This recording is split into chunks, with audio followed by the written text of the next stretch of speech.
इस वक्त हम लोग मौजूद हैं गाजीपुर में और गाजीपुर से इंडी अलायंस के कैंडिडेट जो कि पिछली बार बसपा से चुनाव जीते थे, लोकसभा पहुंचे थे, लोकसभा सांसद बने थे, अफजाल अंसारी इस वक्त हमारे साथ मौजूद हैं। पिछली बार आप बसपा से जीते थे, लेकिन इस बार बसपा अलग है और कांग्रेस और सपा एक साथ है। क्या अंतर है?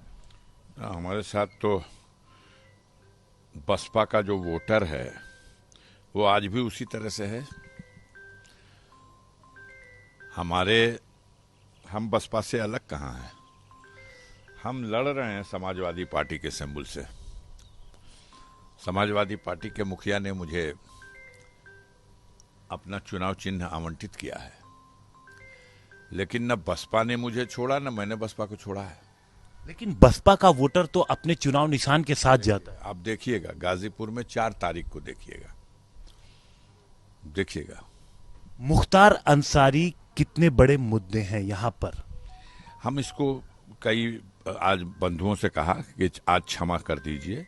बस इतना ही बड़ा मुद्दा है कि देश का प्रधानमंत्री, देश का गृह मंत्री और उत्तर प्रदेश का मुख्यमंत्री मुख्तार अंसारी को एक मुद्दा बना करके ये चुनाव लड़ रहा है कि जैसे उसने कोई बहुत बड़ा कारनामा अंजाम दिया और उसका पुरस्कार जनता से लेना चाहता है। अब आपको पता चलेगा 4 तारीख को जनता ने पुरस्कार दिया कि दंड दिया।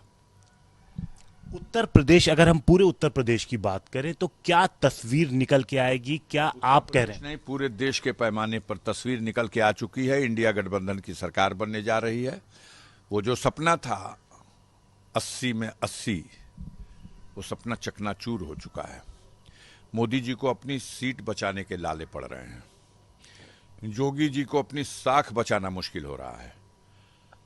13 सीटें हैं लास्ट की, इसी में योगी जी की भी सीट है और मोदी जी की भी सीट है।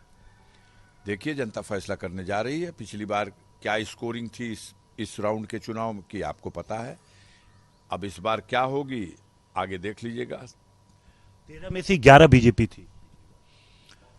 अब देख लीजिए, ये आपकी सीट, आपने मनोज सिन्हा जी को हराया और एक घोसी। अब खाता खुल जाए तो ये देखिएगा पुरस्कार देगी जनता। आप कह रहे हैं कि मोदी जी बनारस से पुरस्कार देगी। हाँ, मोदी जी भी बनारस से हार सकते हैं, ऐसी परिस्थितियां हैं, क्योंकि मोदी जी ने और सबके साथ जो झूठ बोला, लेकिन गंगा मैया के साथ जो झूठ बोला, न गंगा अविरल हुई, न गंगा निर्मल हुई और न गंगा स्वच्छ हुई। पूरी तरह से गंगा के नाम पर हजारों हजार करोड़ रुपया कमाई का साधन बना करके लोगों ने हड़प लिया।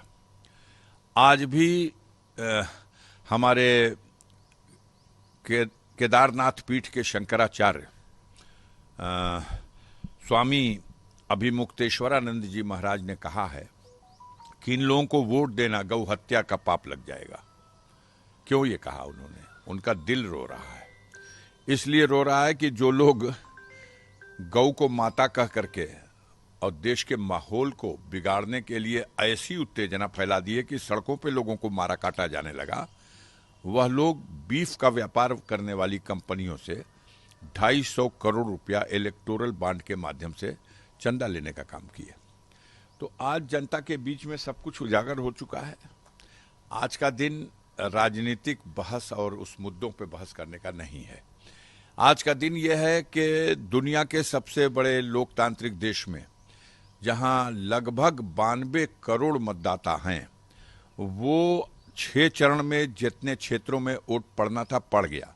57 सीट के लिए जो आज मतदान हो रहा, आज के दिन भी बेहद कठिन मौसम है। चुनाव आयोग ने ये तिथि तय करते समय पूर्वांचल की जनता और इन 57 सीटों की जनता के लिए लगता है अन्याय किया है। इसमें बुजुर्गों को वोट देना जीवन का जोखिम उठाना है। इसमें गर्भवती महिलाओं को मतदान केंद्र पर जाना कितना कठिन है और धूप में खड़े रहना। कोई प्रबंध के नाम पर कुछ भी नहीं है। कितने मतदान कर्मी मर जा रहे हैं।